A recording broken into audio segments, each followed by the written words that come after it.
Hi again, and welcome to yet another episode of Success Builders. So today we have with us Debbi Sluys. Am I saying your last name correctly? Is it Sluys or is it Slides? Yes. Yeah, Yeah. Sluys. Okay, very good.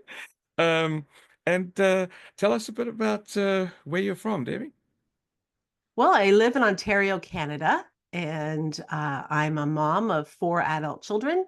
I'm married, and I actually have three grandbabies as well. Oh, congrats! That is so cool.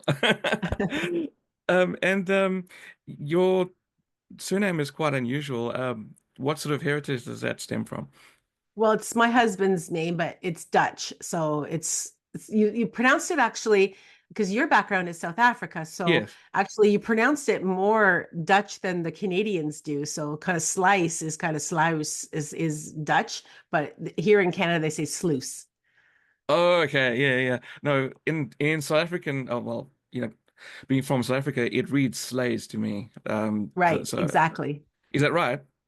Yeah. That's how you pronounce it in the Netherlands for sure. Yeah. Oh, okay. Okay, cool. Yeah. That's 100% exactly what I'm You looking to got do.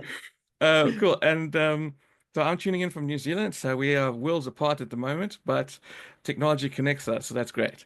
Um, I think the viewers would really love to know a little bit about your history, what your origin story is, what your journey is leading up to what you're currently doing now. Wonderful. Well, what I'm doing now, I'll start with that and then I'll kind of maybe work Yeah, backwards. sure. That sounds good.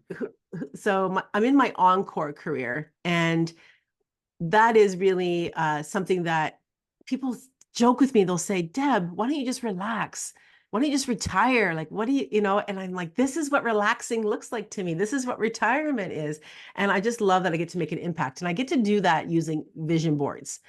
Now, how I came to vision boards is I was in childcare for 30 plus years. I was a director of a multi-site, not-for-profit organization. Most childcare centers in Ontario are not-for-profit and we're government licensed.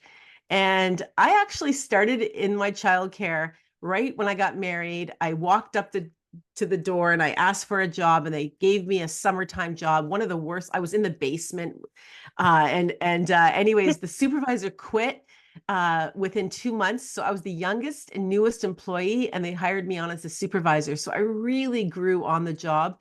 And we grew the organization from one location to four. And by the time I left, I had a team of about 75. We were serving about 500 children. And I really enjoyed my time and all the impact that I got to support children, obviously, but families, but really the adults that were my employees and the women. One thing that I noticed, however, was that the women that were in my employ, most of them didn't understand why they had come into childcare. It was maybe by default, like, somebody at high school, their guidance counselor said, "Oh, you don't know what to do with your life? Well, you're probably good with kids."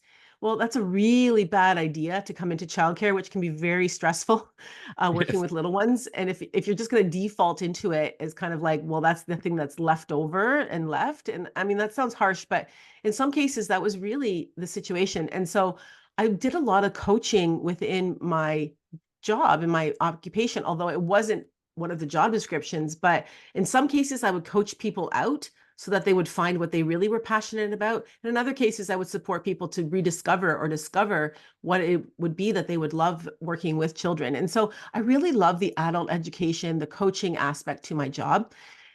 And I realized that, some parts of my job were very much administrative. A lot of it was administrative. And that was probably the least joyful part of my job. And so I began to look and search to see what else was there because I felt this inner nudge. And I'm sure, as I speak with more and more manifestors, people that are up to big things, they tell me that they have the same thing that I did. I thought I was the only one, but I had this inner nudge feeling like I was meant for something bigger. And, at that point, I was already speaking on stages because my childcare was one of the best in the province. We had piloted a new way of being with children. Actually, some of it had come from your way, actually from down under, and it All had right. come from Reggio, Italy. Like, so there was different influences around childcare that were coming from outside of Canada, outside of the United States, but that were really beautiful in the way that we were with children.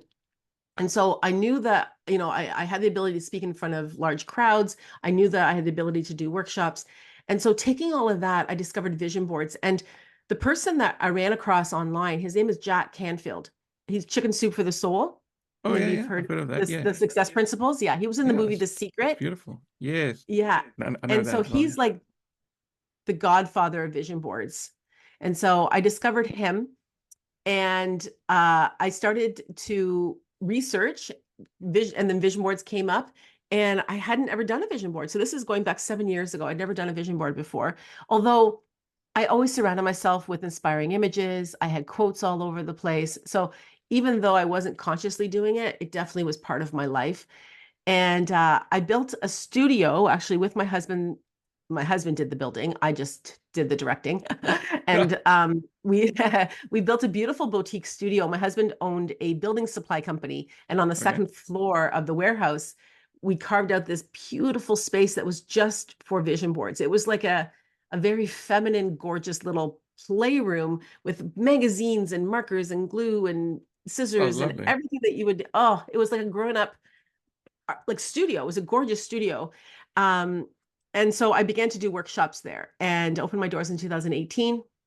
I did both. I did childcare and the vision boards for 2 years, really honed my craft, really had a lot of fun with it. It really helped me also take some of the stress out of my other job, because I was really getting fulfilled with the vision boards.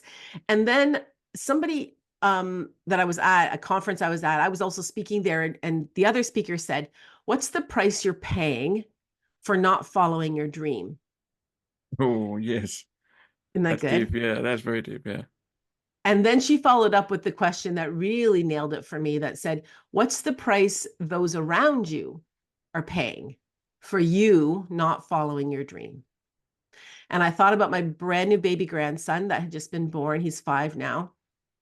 And I thought, I want freedom of time with him. I want to be able to, not have a ceiling for how much money I can make. I can work this hard, but I'll never make more money, especially not for profit. But just, I want to impact so many people.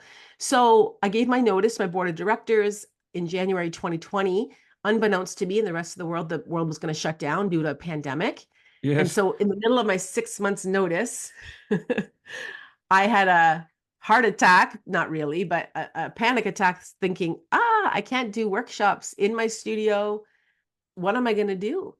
And so I hired a coach, and she was helping me with some of the basics around business, because I knew I was headed towards, I had the vision.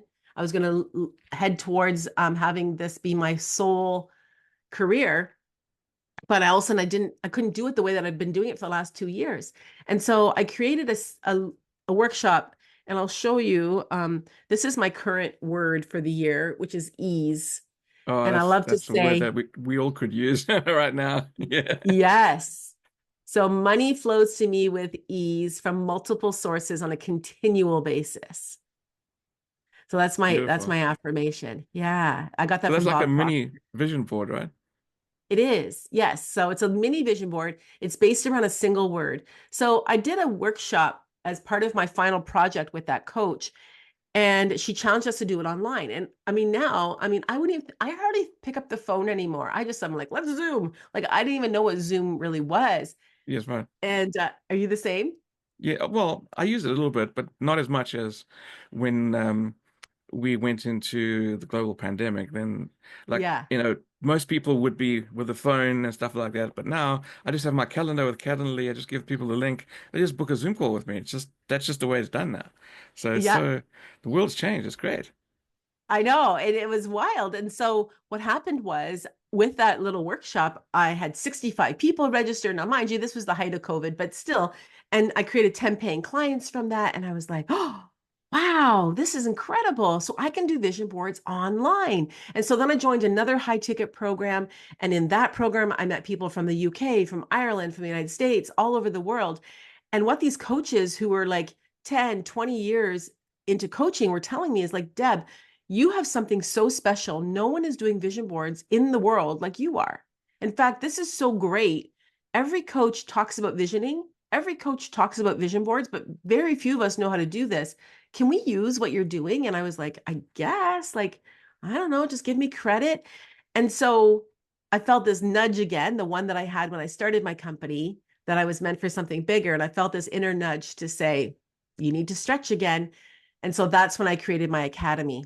And now, so it was very different from teaching it myself to now converting it to a training material, an online, or well, it's online course, but it's also live components. It's a certification program where I train trainers. So in the last 3.5 years, we have graduated and certified 45 people in 5 different countries around the world. Oh, that's amazing. And they're now using my proven process. That's beautiful. And do you still have the physical workshop as well? Good question. That just closed 3 weeks ago. So I always say, like, I'm a Christian, but like I feel like sometimes God just has to kind of bonk me on the head in order for me to listen. And I haven't used the studio because once I stopped using it with COVID, what happened was I declared actually at a retreat, I will do luxury retreats abroad with my own magazine because I knew that now coming out of COVID, if I wanted to be the expert, be global, and go in person, I couldn't lug all these magazines around. I couldn't pick up my whole studio Yeah, exactly. I in a pickup truck. So I created, so this is my magazine. So I Oh, created my own lovely. magazine based on the thousands Uh, of clients. that's beautiful. Thank you.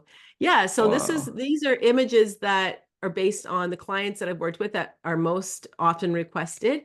Yes, And yes. so that meant I didn't really need my studio. In fact, up until July this year, I'd only use it twice. And so I was paying rent on it because my husband actually during COVID also sold the business, and Right, the right, new right. owner allowed for me to stay there because I was like, do I leave? It's so beautiful. It's specifically built for vision boards. I mean, it costs probably $50,000 or more to create it. And I was like, do I just want to give that up? Like, I might Yeah. as well just pay rent. But then it got sold again this summer. That's where I mean I have to get hit over the head to move sometimes. And the new owner said, sorry, we don't know you. You're the wife of an owner from 2 people ago. You need to get Yes. out. And Shame. Yes. yeah, so it's been sad, but it's also been like what I'm It's a bit just in a freeing in a state way. of anticipation and freedom. Yeah. Yeah. And sometimes we stick with things because of the sunken cost, because of of what we've already invested into it, Um, you know, be it I think some people do that a lot with a particular investment they've made, and they're just trying to make some business work because they've invested in it and they want to get a return back. And um, you know, that's what basically the sunken cost fallacy is. Okay. Uh, when you Can I think you add need to to keep that? on going at the same thing. Yeah, yeah, please, yeah. So I was at a trade show. Well, it's like a health and wellness show, like a vendor, and I was doing Hmm. my power word as just like a table Yeah, yeah. activity, and it was for government. And so there's a lot of municipal people there. And I find this with municipal people, but also with school teachers. And I don't know what it is in New Zealand compared to Canada, but they get a pension. Yes, yeah, right. Okay. And that pension can be like a noose because it's like it's weighing them down. It's like they are no longer happy, some of them, in their job, but they're like counting down the days till they can finally pay, like the pension will come due. And so Into they're like, oh, I fruition. got to put another 10 years, otherwise I'll lose my pension, or otherwise. And it just hurts my heart for them that they're just putting in day after day after day because of that pension. And like you said, it just kind of it weighs them down. It I see it time and time again. Yeah, no, that's really powerful. And I've got a bit of a philosophical question for you. I love Um, it. Bring it. yeah, so um, and you're one of the few people that I can ask this because you've mentioned the term manifesting earlier, and then you also mentioned that you're a Christian as well. So I always wanted to know, how does manifesting intersect with the Christian faith? Like, for example, if you believe that God has a plan for you, how does manifesting fall into that? Isn't that like counterintuitive? It's so good, so good. I'm so glad you asked because I don't get asked this ever. And 6 months ago, I would have been stumbling over this because I've been wrestling with this. I've been wrestling with it. So this is so good. So this is my answer for you. There are universal laws, like the law of gravity, the law of vibration, the law of cause and effect. Those are the law, which means that they always work, Right. never fails, always works. Those laws, contrary to like memes, like on Instagram, and they say, the universe has your back. No, universal laws do not have your back. They do not have a consciousness. They work because they are a law. It's like it always, the law of gravity will never fail, always work. Does this pen fall? Like all of a sudden, if it sees that it's going to fall on my foot, does it jump to the side? No. No, it doesn't, right? So, Yeah. so I just want to establish that the universal laws don't have a consciousness, but they always work. Correct. What I would say in the Christian faith is that's called common grace. Hmm. So just like the whole world receives rain, the whole world receives sun from that big, big star in the sky. We all get the sunshine. So we all have access to the rain, to the sun. We all have access, whether we're a Christian or whether whatever belief we are, whatever we're praying to the universal laws. Now, I feel that as a Christian, I have a special connection because I know the creator of those universal laws. He's my father. Yes. So I don't pray to the universal laws. I'm just grateful for them. And Yes. I feel like as a Christian, I have a responsibility to know how to use them. Just like Yes. I am a farmer, I learn how to access Use the the tools weather and and I know, yeah. right, it's a tool. So that's where manifesting comes in. Manifesting is something that happens with the universal laws. This manifested. Like we have control over our what we think. So our Yeah. thoughts actually can become things. That's not woo woo, that's science. That's Yeah. neuroscience. That's neuroplasticity. So that doesn't actually have anything to do with spirituality. Yeah. It's like so you think, so you are sort of thing. Um, yeah. Did that answer your question? Yeah, yeah, that's a beautiful answer. No, I absolutely love it because that's, obviously one of the things that I've battled with because, the manifesting culture is kind of getting more popular and especially in the coaching world. But coming from a Christian background as well, I haven't been sure how to navigate that. And, that's, really beautiful the way you just laid it out for us today. And so, as a vision board coach, you're able to actually navigate that for someone, whether or not they believe in God, you're able to guide them through the process in a way that's best suited for them. And that's really great. That's awesome. Thank you. Yeah. And just like I was saying before we started the recording, is that it's so important to have a vision because there's a couple of things that make it important. Number one, if you don't have a vision, how can people follow you? Because they don't know where you're going. Right. So people need to see where you are going so that they can decide whether yours is the path they want to follow. And the second one is for you as the leader, you need to know where you're going so that you can plan the steps or build the steps to get there. So you don't know what the next right decision is if you don't know where you're headed. So those are my two takeaways that you know, do those resonate at all? They do. Yeah, they do. And I would say that there's more to it as well, in that when we talk about the universal laws, there's also the idea of vibration. So a vision will increase your frequency and your vibration. So you know that when you are feeling under the weather or like literally like a little cloud over your head, your energy is low. You don't feel like you want to do anything. You just want to stay in bed and crawl under the covers. Where when you are happy, then your energy is bright and you're attracting people and you are productive and get results. So the vision board will support you with raising your frequency, raising your vibration, because even if the circumstances around you aren't um, optimal, you can decide to say, no, my mind is going to focus on these images, and I'm going to imagine myself on that boat, or I'm going to imagine myself on that stage, and I can hear people clapping, and I can see people becoming aware, and I can see, at the back, people are picking up my book for sale and they're excited to read it. Like, you can imagine and get into that, and that physically actually raises your vibration, which also then promotes the law of attraction, because you also become more aware of opportunities around you. The right people and resources are also attracted to you.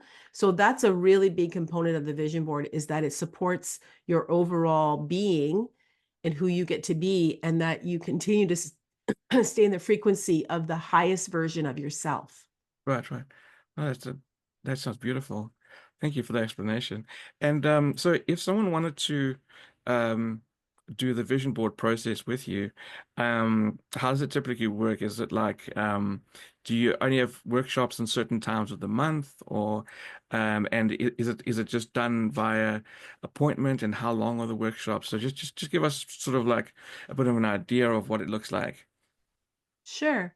So there's a number of different ways that it can be done. I'll start at the bottom of the ladder, the DIY version. So the DIY version is, you can purchase my magazine on Amazon. It's on the Canadian and American Amazon. Are you able to purchase through New Zealand on the American Amazon? Should be able to. I think I've done it before. Yeah, yeah. Should be Yeah. fine. So, Just change the so country location. Yeah. okay. So yeah, it's on the American and Canadian Amazon, and just look the Dare to Declare magazine, Vision Board magazine, and it's there. And then at the back, you'll see a QR code, and then you can download the course. And the course is about 2.5 hours of content. So the value is about a $500 value. This magazine's only $19.99 USD. That gives you the Okay. magazine and the course. Yeah, yeah. So that's a That's cool. very economical way to do it. And you'll have everything that you need, which is one of the things that stops people the most from doing a vision board, is getting magazines. They're like, I don't know what magazines, they're so expensive, and who has magazines anymore, and all the things. So this takes care of that problem. So and it was professionally videotaped in my studio that we were talking about earlier. Oh, So wow. and there's a group of women that are there doing it. It was done for the whole day. And then I encourage people afterwards as well in here to reach out to me. So you can go to my website, book an appointment with me if you want to talk to me about your vision board. So that's the most economical way. But then also, if you want to have a vision board online experience with me, I do them one-to-one. We certainly could do that. I don't have them regularly scheduled, group calls anymore, just because my focus now has really been on my academy and training trainers. And I do it more for people as an expert in people's retreats. So I Yes. was Okay. just yeah, so I was just in Omaha in the United States, and she flew me in there, and then I bring my magazines with me and scissors and glue, and set up the environment, and I run the retreat for the day for the hostess or host, and then they just contract me to do the vision board experience. So that's happening quite a bit. I have about 4 actually already booked in, or on the books for 2025. So yeah, so that's how I do it that way. But certainly I'd be happy to do it one-on-one with people. I would, mail them a magazine then. Um, and we do it over a 3-week period. So I should qualify that too. And I actually really like that versus one day, because it gives time for the thoughts, the ideas to marinate, and Yes. actually even allow the law of attraction to work during the process. Because it's like during the week, each 7 days in between, or 6 days in between, it's like, oh, now I get what I was looking for, or I just had an idea of else I want to add to my board. Because I think you said that we don't know what we don't know. And it may be in our blind spot, and we're not even, oh, right, yeah, oh yeah, I want a personal chef, that sounds amazing. Yeah. Um, so and also sometimes we just need to sleep on it, because sometimes our best ideas come to us when we are either sleeping, or I mean just waking up from sleeping first thing in the morning because your mind is, you know, has had a chance to rest and has a chance to be calm. And also, I find for me when I'm in the shower is when I tend to remember things that I just couldn't think of someone's name the whole day or something, and then in the shower I just that's what that person's name was, you know. So it just you need to come out of the training and let your mind process it first and then come back to it later because what you said on the spot might just be you just trying to fill in and say something because you're a little bit nervous, maybe you're meeting the other person for the first time or something like that. You're not used to speaking on a podcast like I am, so just maybe just saying whatever comes to mind, but then when you think it over and marinate it on it like you said, then you may realize that something else actually resonates for you deeper. So I love that idea of spreading it out and giving people time to um, adjust to what they initially said and then have the chance to change it or improve on it. That's wonderful. Yeah. I've never had an interviewer so in tune with my work. Like you really are asking amazing questions and giving really awesome insights. Like, like you have a deep understanding of this. I'm really impressed. Thank you so much. We have done vision boards before, in the team that I'm working with.